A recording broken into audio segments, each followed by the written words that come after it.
Hello friends, welcome to mister Excel Tamil. இந்த வீடியோவில் நம்ம என்ன பார்க்க போகிறோம் அப்படின்னா, என்கிட்ட பார்த்தீங்கன்னா வந்துட்டு இந்த மாதிரி சாம்பிள் ப்ராடக்ட் கோட் இருக்குது. இந்த ப்ராடக்ட் கோடில் வந்துட்டு ஃபஸ்ட்டு 3 கேரக்டர்ஸ் வந்து டெக்ஸ்ட்டில் ஆரம்பிச்சிச்சு அப்படின்னா அது வந்து ப்ராடக்ட் கோடு தான், அது வந்து கன்ஃபார்மு. சேம் வே வந்துட்டு ஃபஸ்ட்டு 3 கேரக்டர் வந்து நம்பரில் ஸ்டார்ட் ஆச்சு அப்படின்னா அது வந்து ப்ராடக்ட் கோட் கிடையாது. கண்டிஷன் டிக்ளேர் பண்ணி இது வந்து ப்ராடக்ட் கோடாக இல்லையான்னு சொல்லிட்டு எப்படி ரிசல்ட் கொண்டு வருதுன்னு நம்ம வந்து இந்த வீடியோவில் வந்து டீட்டெயிலாக பார்க்க போகிறோம். வாங்க வீடியோக்குள்ளே போகலாம்.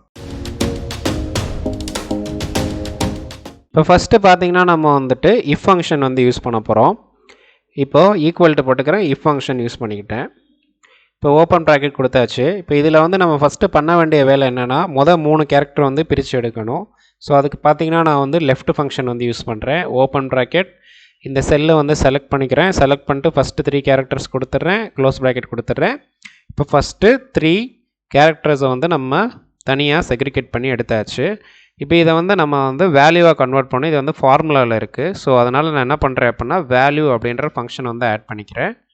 வேல்யூ ஆட் பண்ணிவிட்டு ஓப்பன் ப்ராக்கெட் வேல்யூவை வந்து க்ளோஸ் பண்ணிக்கிறேன். இப்போது வேல்யூவை வந்து கன்வெர்ட் ஆயிடுச்சு. இப்போ இந்த வேல்யூவை நம்ம என்ன பண்ண போகிறோம் அப்படின்னா, இது வந்து நம்பரா இல்லை டெக்ஸ்ட்டா அப்படின்னு சொல்லிட்டு பார்க்க போகிறோம். அதுக்கு பார்த்தீங்கன்னா நான் வந்துட்டு இஸ் நம்பர் அப்படின்னு சொல்லிட்டு ஒரு ஃபங்க்ஷன் யூஸ் பண்ணுறேன். இப்போ ஓப்பன் ப்ராக்கெட் கொடுத்துட்றேன். இப்போ இந்த இஸ் நம்பர் அப்படின்ற ஃபங்க்ஷனையும் க்ளோஸ் பண்ணிட்டேன். இப்போ பார்த்தீங்கன்னா நம்மளுடைய கண்டிஷன் ரெடி ஆயிடுச்சு. இப்போ ரிசல்ட் மட்டும்தான் நம்ம வந்து போடணும். இப்போ இந்த வேல்யூ வந்து பார்த்திங்கன்னா நம்பரில் இருக்குது அப்படின்னா நம்ம என்ன பண்ணோம் அப்படின்னா, நோ ப்ராடக்ட் அப்படின்னு கொடுக்கணும். ஸோ நோ ப்ராடக்ட்னு கொடுத்தாச்சு. இப்போ வந்துட்டு கமா கொடுத்துட்டு இப்போ இதே இது வந்து டெக்ஸ்ட்டு தான் அப்படின்னு சொல்லி கன்ஃபார்ம் ஆயிரும். ஒன்று நம்பராக இருக்கணும் இல்லை டெக்ஸ்ட்டாக இருக்கணும். ஸோ இது வந்து டெக்ஸ்ட்டு அப்படின்னு கன்ஃபார்ம் ஆயிடுச்சு அப்படின்னா டபுள் கொட்டேஷன் கொடுத்துட்டு ப்ராடக்ட் கோட் அப்படின்னு கொடுக்குறோம். ஸோ இப்போ வந்து க்ளோஸ் ப்ராக்கெட் கொடுத்துட்றேன். இப்போ நல்லா கவனிங்க.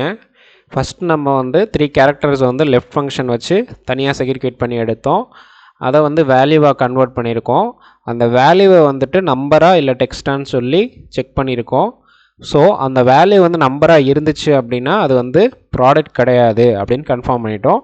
அப்படி இல்லாத பட்சத்தில் அது வந்து ப்ராடக்ட் கோடுன்னு கன்ஃபார்ம் பண்ணியிருக்கோம். ஸோ இதுதான் வந்து டீட்டெயிலாக இந்த வீடியோவில் வந்து எக்ஸ்பிளைன் பண்ணியிருக்கேன். இப்போ என்ட்ரு தட்டுறேன். இப்போ பார்த்தீங்கன்னா வந்துட்டு ஃபஸ்ட்டு 3 கேரக்டர் வந்து டெக்ஸ்ட்டில் இருக்கனால அது வந்து ப்ராடக்ட் கோடு. இதே மாதிரி நான் வந்து ரிப்பீட் பண்ணுறேன்.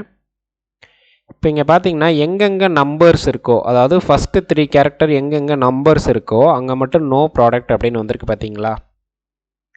ஸோ இதே மெத்தடை யூஸ் பண்ணி நீங்கள் வந்துட்டு உங்கள்கிட்ட இருக்க டேட்டாவில் வந்துட்டு ஃபஸ்ட்டு 3 கேரக்டர்னு கிடையாது, மேபி அது வந்து 4 கேரக்டராக இருக்கலாம், இல்லை 5 கேரக்டராக இருக்கலாம், இல்லை 6ஆக இருக்கலாம். ஸோ அந்த மாதிரி நீங்கள் வந்து தனியாக செக்ரிகேட் பண்ணி இந்த மாதிரி இஃப் கண்டிஷன் எழுதி ஈஸியாக வந்து எது வந்து உங்களுடைய டேட்டாவுக்கு உண்டான அந்த கண்டிஷன், அதாவது மேபி ப்ராடக்ட் கோடாக இருக்கலாம், இல்லை எக்ஸாம் நம்பராக இருக்கலாம், சம்திங் எல்ஸாக கூட இருக்கலாம். ஸோ அந்த மாதிரி ஈஸியாக நீங்கள் வந்து ஃபைண்ட் பண்ணிக்க முடியும். இந்த வீடியோ உங்களுக்கு பிடிச்சிருந்துச்சு அப்படின்னா லைக் பண்ணுங்கள், டவுட் இருந்துச்சுன்னா கமெண்ட் பண்ணுங்கள். நம்ம சேனலுக்கு மறக்காமல் சப்ஸ்கிரைப் பண்ணிடுங்க. தேங்க்யூ ஃபார் வாட்சிங்.